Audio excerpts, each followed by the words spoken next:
মধ্যপ্রাচ্যের উত্তপ্ত রাজনীতিতে সবচেয়ে রহস্যময় এবং ভয়ঙ্কর শক্তির নাম ইরানের ইসলামিক বিপ্লবী রক্ষী বাহিনী আইআরজিসি।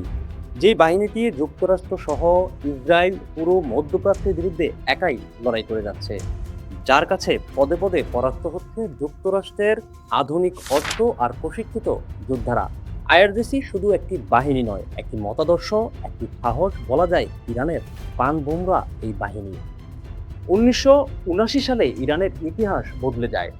ইসলামী বিপ্লবের মধ্য দিয়ে দেশটিতে রাজতন্ত্র ও যুক্তরাষ্ট্রের ঘনিষ্ঠ মোহাম্মদ রেজা শাহর শাসনের পতন হয়। ধর্মীয় নেতা আয়াতুল্লাহ খামেনির নেতৃত্বে ক্ষমতায় আসে ধর্মীয় শাসন। নতুন শাসকরা বুঝেছিল পুরনো সেনাবাহিনী তাদের বিরুদ্ধে যেতে পারে, তাই তারা তৈরি করলো নতুন একটি বাহিনী, যার নাম ইসলামিক বিপ্লবী রক্ষী বাহিনী, সংক্ষেপে আইআরজিসি।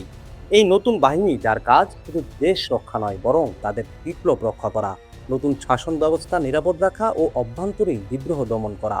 বর্তমানে স্থল, নৌ ও বিমান বাহিনী সহ এর সদস্য সংখ্যা প্রায় ২ লাখ, মিলিশিয়া বাহিনী আরও ১ লাখ, এর বাইরে রিজার্ভ ফোর্সের সংখ্যা ৩ লাখ। এই বাহিনী সরাসরি দেশের সর্বোচ্চ নেতার অধীনে কাজ করে।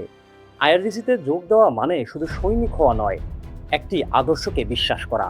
ফলে এখানে যোগ দিতে হলে কঠিন বাছাইয়ের মধ্য দিয়ে যেতে হয়।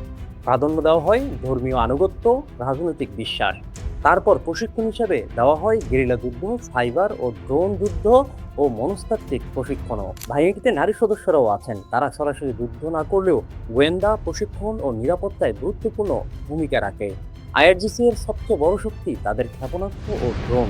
তারা শুধু সৈনিক নয়, তারা আদর্শিক যোদ্ধা। তারা শুধু বাহিনী নয়, এরা একটি অর্থনৈতিক শক্তিও। ইরানের অর্থনীতির বড় একটি অংশ তাদের নিয়ন্ত্রণে। তাদের উচ্চ বেতনের পাশাপাশি ব্যবসায়িক সুযোগও রয়েছে।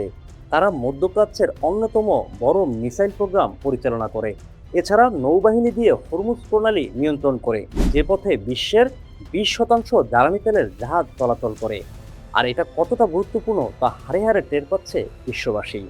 আর যুদ্ধ পরিস্থিতি ও দেশ রক্ষার প্রয়োজনে বাহিনীটি দেশের সর্বোচ্চ ক্ষমতায় পৌঁছে যায়। বর্তমানে তাদের হাতেই ইরান যুদ্ধ পরিচালিত হচ্ছে। এর আগে ইরানের অভ্যন্তরীণ বিদ্রোহ দমনে এই বাহিনীটি কাজ করেছিল। আইআরজিসি সরাসরি যুদ্ধ করে না সব সময়, তারা ব্যবহার করে প্রক্সি ওয়্যার। এই ছায়াযুদ্ধই তাদের সবচেয়ে বড় শক্তি। তাদের হয়ে কাজ করে যেমন হিজবুল্লাহ, ইয়েমেনের হুতি, ইরাকের মিলিশিয়ারা। তবে দেশ বাঁচাতে সর্বশক্তি দিয়ে সরাসরি যুদ্ধে নেমেছে যুক্তরাষ্ট্র ও ইসরায়েলের বিরুদ্ধে। কিছুটা দুর্বল হলেও এখনও ৩০% মিসাইলের সক্ষমতা সক্রিয়, যারা অদৃশ্য থেকেও এখন বিশ্ব রাজনীতি নিয়ন্ত্রণ করছে। পারস্যের সাম্রাজ্য থেকে রাজতন্ত্র, তারপর বিপ্লব, তারপর আইআরজিসি। এর পুরো যাত্রা একটাই কথা বলে, ক্ষমতা কখনো শূন্য থাকে না। একটি শক্তি গেলে আরেকটি শক্তি তার জায়গা করে নেয়।